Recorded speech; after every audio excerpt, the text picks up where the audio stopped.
Hello, it's me, Michael. Looking at the screen all the time instead of just looking at the camera. Hi, Shaz. Hi, Michael. Hi, whoever else is watching. Say hi in the comments if you are.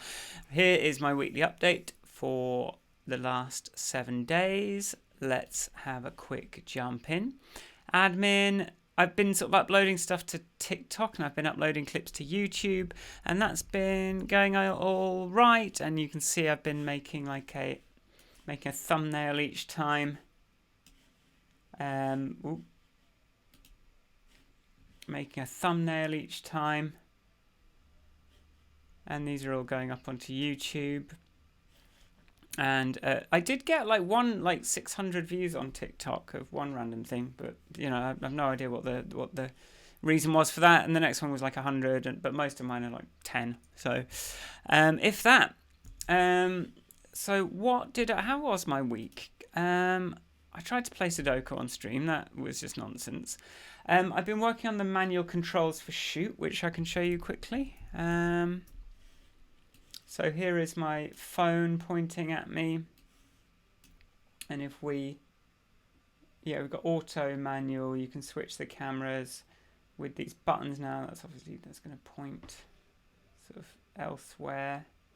But I can manually focus with a control. And there's also an Apple Watch app. But the main problem is that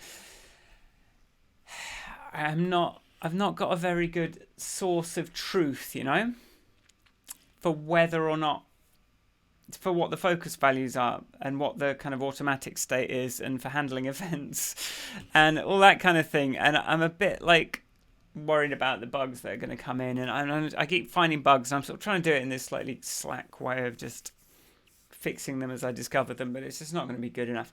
And the trouble is, because I'm using a scroll view to make the sliders feel nice, it means that my state is kind of bound up in this UI element, user interface element, which is kind of a bad way. So I maybe need to somehow synchronize that user control with some other value that everything can watch and alter sort of independently of it. But the trouble is, if I'm detecting a scroll in order to update the value, but I'm also scrolling manually with a thumb to update the value, I have this sort of conflict of is the user scrolling it or is the machine scrolling it in response to something.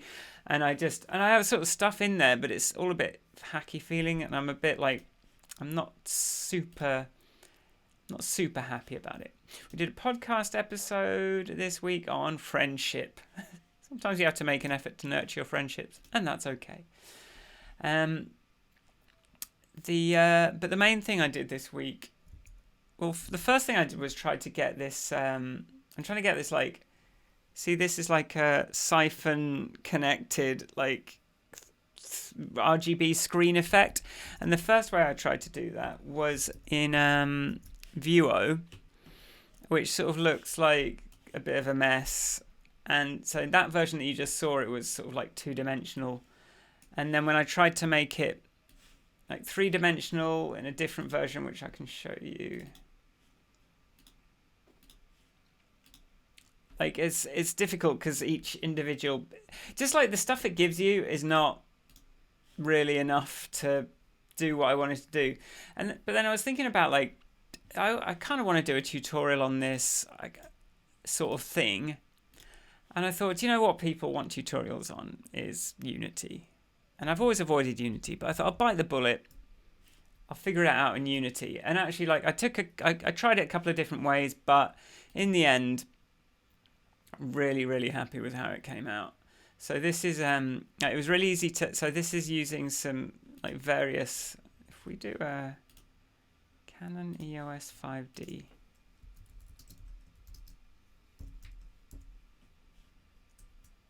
This should be my face now. Is that right?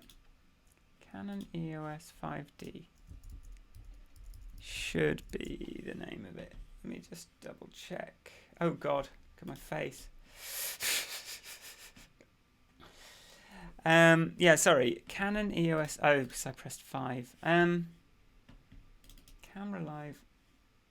Should we write Mark to try and get that in? What if we just go AirPlay and AirPlay to it?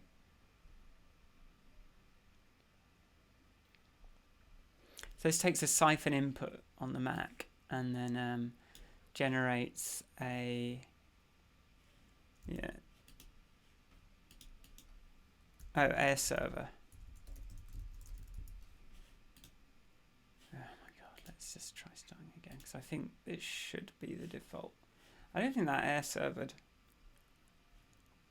Let's disconnect.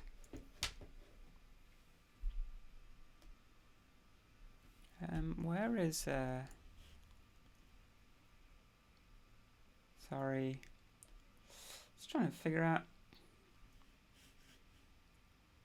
Just want to show you. So this is basically moving a camera around along a path, and I figured out. Yeah, there we go. So now you can see. Well, we'll see in a minute as it comes around. But I was able to. I did this. It sort of zooms and pans around, and when it's mirrored, which I can show you if I just show you the full screen by selecting it.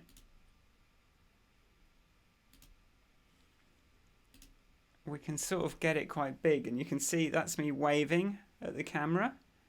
So like I can, if I bring my face towards the camera, hello. It's quite cool, isn't it? So, and yeah, and we've got this sort of cascade of like particles of these things coming down, and it was just an idea I really wanted to sort of realize. I think I'll probably do it as a tutorial, but I'm gonna have to.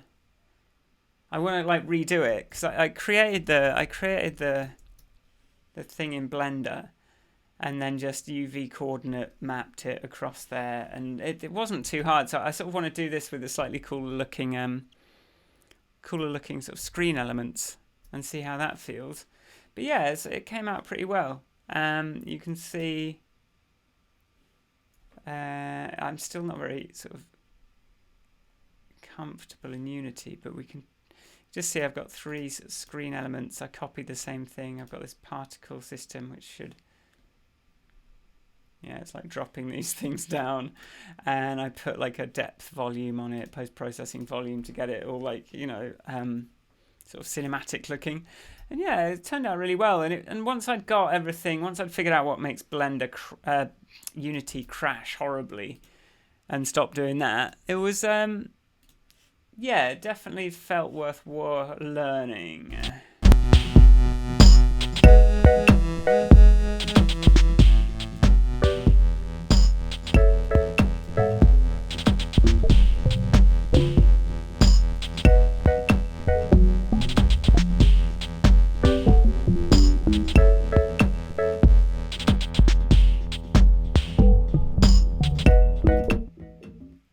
Okay, that was a bit of a clip from my live stream. So yeah, that was sort of me trying to do something for my live stream. I did do a stream on Saturday. I haven't really done a music one all week.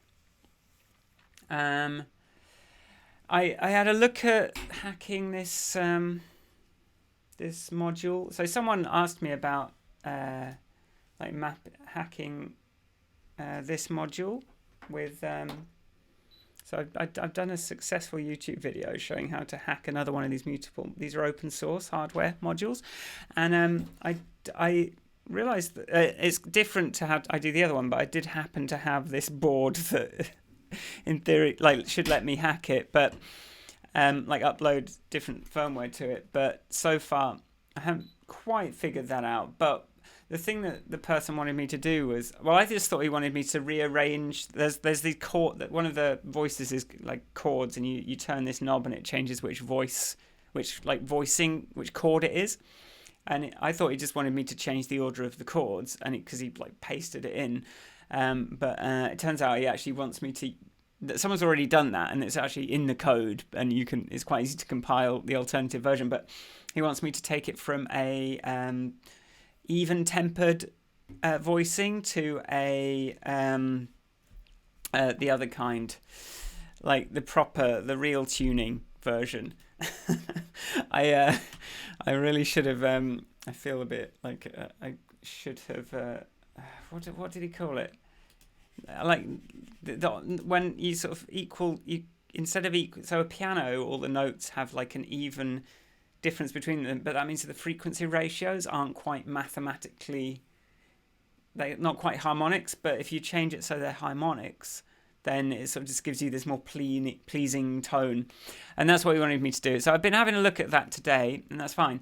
And then the only other thing is I got this, I got a Mac Mini to try and mitigate problems like with my computer slowing down so much when I was streaming, and it's been really good. Like, it's the cheapest Mac Mini M1, and it's doing wonders, I have to say. So I've just been able to use Xcode on it and stream, and it's just, there's no lag. And I'd got so used to everything having so much lag, and it's really easy to mirror the screen between the two. I need to figure out how to do a live stream using that, but see if I can do the camera switching stuff, see if I can sort of offload the uploading and compression and encoding onto the one computer and just keep the laptop doing different things. So that's going to be tomorrow's stream. But yeah, I don't know, I'm feeling a bit tired today. Oh, I worked on this trying to get I should just quickly show you this other thing, because like I've got done good. I had a look at I tried making an ad as well. So I made this ad. It hasn't been converting, right? It's like 50p a click so far. It seems to be costing me, so it's not a great ad, but at least I'm sort of going to get the benchmark of what's good and what's bad, and before long, hopefully, I will. Hopefully, I'll have. I'll start getting the hang of that. But also in Good Habits, which is this app, I've been sort of working on this new tab in it, which is just an advert for Done Good, because this is a task tracking app, so it feels like it's the right audience for a different kind of task tracking app.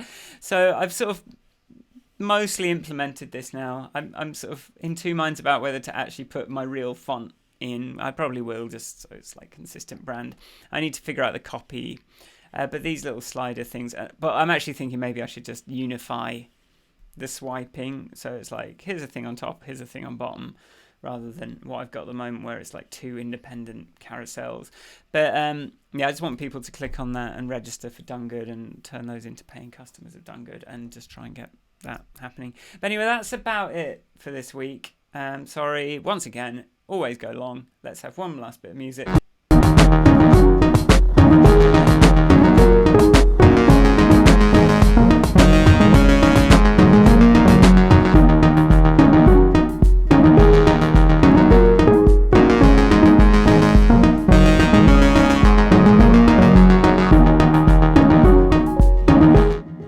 And there we go. So I'll see you next week, or when I turn my head. Bye.